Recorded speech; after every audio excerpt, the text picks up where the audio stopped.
अस्सलामु अलैकुम वरहमतुल्लाहि वबरकातुहू। नाज़रीन, इस्तकबाल है, स्वागत है आपका viral news live studio Jalgaon, Maharashtra, India में। मैं आपका मेज़बान मुफ्ती मोहम्मद हारून नदवी। नाज़रीन, मुफ्ती हारून नदवी ऑफिशियल और वायरल न्यूज़ इंडिया वगैरह पर हम कुछ अहम मुद्दे भी जो समाज के लिए, समाज के हित में हों, मानवता के हित में हों, ये हम उठाते हैं। और वायरल न्यूज़ लाइव जो हमारा मेन चैनल है, इस पर न्यूज़ की पूरी भरमार होती है, इसलिए हम कभी ये जो हमारे और दो चैनल है इसका भी इस्तेमाल करते हैं। आज एक बड़ा अहम मुद्दा मेरी नज़रों के सामने है और वो है नशा, शराब को लेकर। जी हाँ, और मुद्दा मैं इसलिए इसको बना रहा हूं कि इस वक्त जितने भी, चाहे वो गैंगरेप का मामला हो या मर्डर का मामला हो या बेटियों की इज्जतों से खेले जाने का मामला हो, इसमें आमतौर से जितने भी मुजरिमीन पाए गए हैं या जितने भी आरोपी गिरफ्तार किए गए हैं, पकड़े गए हैं, इन तमाम को नशे की हालत में देखा गया कि नशे की हालत में आकर शराब पीकर इन लोगों ने घटिया से घटिया हरकत की। जैसे हाथरस कांड में देखो, खुदा की कसम खाकर मैं ये बात कह रहा हूं कि मैं जब बार बार उस चीज का तस्करा कर रहा हूं तो मेरे बदन पर रोंगटे खड़े हो रहे हैं कि किस बेदर्दी और किस दरिंदगी के साथ उस बेटी मनीषा को मारा गया, गैंगरेप किया गया, उसके बाद उसकी जबान काट दी गई। जरा तसव्वुर कीजिए, आप सोचिए कि कातिल के हाथ या उन दरिंदों के हाथ कांपे होंगे या नहीं कांपे होंगे। जबान काटते वक्त रीढ़ की हड्डी तोड़ दी गई, गर्दन की हड्डी तोड़ दी गई कि वो चलने भी ना पाए, यहां तक कि जबान इसलिए काटी गई ताकि वो मुजरिमों के नाम भी बता ना पाए। और इंसानियत किस घटिया हरकत पर पहुंची है कि मुझे जो खबर आई है कि वहां के कुछ आला जात के लोगों ने उन दरिंदों को बचाने के सपोर्ट में बाकायदा पंचायत बुलाई। तो मैं उन्हें आला जात के कैसे कहूं, बल्कि सबसे घटिया जात के लोग हैं जो रेपिस्ट को बचाने की कोशिश करें, जो बेटियों के दरिंदगी के साथ रेप और कातिलों को बचाने की कोशिश करें। वो आला जात के कहां से हुए, वो तो घटिया जात के हुए। दरिंदा कोई भी हो, मुजरिम कोई भी हो, जानी कोई भी हो, रेपिस्ट कोई भी हो, किसी जात का हो, किसी धर्म का हो, उसको बख्शा नहीं जाना चाहिए। उसको फांसी की सजा चौराहे पर लाकर दी जाए। लेकिन फिर मैं 2 दिन से आपको ये भी बता रहा हूं कि फांसी की सजा का ये कानून नहीं बना सकते, क्योंकि अगर बना लिए तो जिनके आशीर्वाद लेते थे, जिनके चरण छूते थे, जिनके पैर छूते थे और जिनके प्रोग्राम्स में ये शामिल रहते थे और जिनके यूं समझिए कि फूल हार दिन पर चढ़ाया करते थे, तो ऐसे ऐसे रेपिस्ट भी तो रेप के जुर्म में जेलों में बंद है। अगर फांसी की सजा अगर लागू कर दी जाए तो फिर तो गुरुजी भी जाएंगे ना। खैर, मेरा जो आज का मुद्दा है कि जितनी भी दरिंदगी हो रही है, या इंसान दरिंदा भी उस वक्त बन जाता है जब वो नशा करता है, शराब पीता है। इसलिए प्रेषित मोहम्मद मुस्तफा सल्लल्लाहु अलैहि वसल्लम ने ये फरमाया है कि अल खमरु उम्मुल खबाइस। ये अरबी के वर्ड है कि प्रेषित मोहम्मद ने फरमाया कि शराब, नशा तमाम बुराइयों की माँ है, तमाम बुराइयों की माँ है शराब। यानी अल्लाह के नबी हजरत मोहम्मद सल्लल्लाहु अलैहि वसल्लम ने इशारा कर दिया कि शराब पिएगा, नशा करेगा, कत्ल करना आसान, मर्डर करना आसान, रेप करना आसान, जी हाँ, जिना करना आसान, माँ बाप को धक्के देना आसान, बीवी को घर के बाहर निकालना आसान, तलाक देना आसान, जुल्म करना आसान, बाप को मारकर घर से बेघर करना आसान। यानी नशे की हालत में हर वो बड़ा जुर्म, वो बड़ा गुनाह जो आदमी करते वक्त थोड़ा शर्माता है, लेकिन जब वो नशा करे या शराब पिए तो फिर वो नशा करना, नशे की हालत में वो जुर्म करना, वो गुनाह करना बड़ा आसान हो जाता है।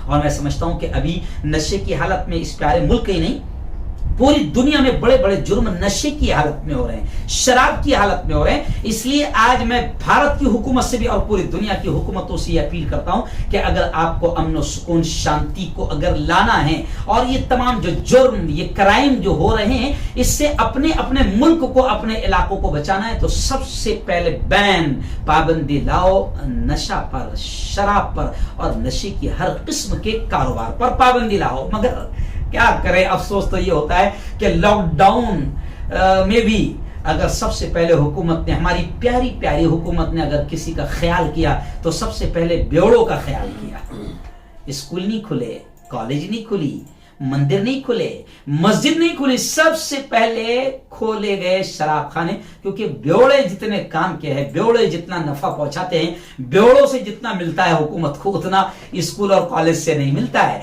मस्जिद और मंदिर से नहीं मिलता है। तो सबसे पहले हमारी हुकूमत ने भी ख्याल किसका रखी? बेवड़ों का ख्याल रखिए, और शराब खाने खोल दिए गए। लेकिन आज मैं अपील कर रहा हूं कि अगर वाकईतन हुकूमत सच्ची है, हुकूमत मुल्क के बारे में सोचती है, भारत की जनता के बारे में सोचती है, तो फिर मैं हुकूमत से कहूंगा कि कारोबार के बारे में ना सोचे, धंधे के बारे में ना सोचे, बिजनेस के बारे में ना सोचे कि शराब से कितना कारोबार हो रहा है। अगर हुकूमत सच्ची है तो शराब के तमाम, नशे के तमाम कारोबार पर बैन लगाए, क्योंकि नशा की हालत ही में, शराब की हालत ही में जुर्म करना, क्राइम करना, रेप करना, मर्डर करना, कत्ल करना आसान हो जाता है। इसलिए आज मैंने इसको मुद्दा बनाया कि शराब के कारोबार को बंद किया जाए। बल्कि आखिरी बात कह के मैं अपनी बात को खत्म करूंगा। प्रेषित मोहम्मद सल्लल्लाहु अलैहि वसल्लम के पास में एक उनके साथी आए, उनके दोस्त आए। उन्होंने कहा कि हुजूर, हम ठंडे इलाके में रहते हैं, सर्द इलाके में रहते हैं, वहां बड़ी सख्त हम मेहनत करते हैं, और हम गेहूं से एक शराब बनाकर इस्तेमाल करते हैं। उससे हम उस शराब से, गेहूं की उस शराब से हमें एनर्जी भी मिलती है, ताकत मिलती है, हम उससे ताकत हासिल करते हैं। उस ताकत की वजह से हम सख्त मेहनत मजदूरी का काम कर पाते हैं, और सर्दी का मुकाबला भी कर लेते, क्योंकि नशा करने के बाद सर्दी का थोड़ा सा जो एक असर रहता है वो कम हो जाता है। आका सल्लल्लाहु अलैहि वसल्लम ने पूछा, क्या वो जो तुम गेहूं की जो भी चीज बनाते हो, शराब बनाते हो, उसमें नशा होता है? तो वो साथी ने कहा, वो दोस्त ने कहा कि हाँ हाँ हुजूर, उसमें नशा होता है, उसमें नशा होता है। तो अल्लाह के नबी सल्लल्लाहु अलैहि वसल्लम ने फरमाया, फिर बिल्कुल उससे बचो, बिल्कुल भी उसका इस्तेमाल ना करो। वो साहबी कहते हैं, हुजूर के दोस्त कहते हैं, हुजूर वहां के लोग इसे नहीं छोड़ेंगे, क्योंकि शराब की भी आदत हो जाती है ना, बहुत खतरनाक। तो हुजूर वो कहा कि हुजूर, वहां के लोग उसे नहीं छोड़ेंगे। तो हुजूर ने फरमाया, अगर ना छोड़े तो उनसे जंग करो। अबू दाऊद की ये रिवायत है, पूरी हदीस है। नशा से न बचने वालों पर रसूल करीम सल्लल्लाहु अलैहि वसल्लम का गुस्सा देखिए कि कैसा है, कि अल्लाह के नबी सल्लल्लाहु अलैहि वसल्लम करें कि उन्हें नशा से रोको, और अगर न रुके तो उनसे जंग करो। यानी नशा इतनी बुरी चीज है कि हुजूर ने नशे से न रुकने वालों से जंग का भी हुक्म दिया, लड़ने का भी हुक्म दिया। इसलिए मैं हुकूमत से कह रहा हूं कि धंधा कारोबार न सोचें कि ये बेड़ों से बहुत नफा मिलता है, हुकूमत को बहुत करोड़ों अरबों रुपया मिलता है। प्लीज, अगर मुल्क से मोहब्बत है, मुल्क की जनता से मोहब्बत है, तो इस कारोबार को रोको। मैं दमन गया था, दमन में शराब आम है, समंदर के किनारे पर लड़के लड़कियां, पार्टियां होती है, और शराब की बोतलें सर पर लेकर नाचते हैं। मैंने वहां पर जब शराब और नशा पर मैंने बात किया, तो मेरी हिंदू बहनें मेरे पास में आई और कहने लगी, गुरुजी, हम खुद भी बहुत परेशान हैं, हमारा शौहर आता है और नशे की हालत में ऐसी ऐसी हरकतें करता है, हमारे बेटे तबाह हो गए इस शराब की वजह से, हमारे खानदान, हमारे घर बार तबाह हो गए इस शराब की वजह से। गुरुजी, कुछ मुहिम चलाओ। तो बस उसी मुहिम को जहन में रखते हुए मैं आज अपील कर रहा हूं, मुसलमानों से भी अपील कर रहा हूं, हिंदू भाइयों से भी अपील कर रहा हूं कि नशा हर शख्स के लिए नुकसानदेह है। खुद भी बचें और मुल्क को बचाने के लिए मुहिम जरूर चलाएं।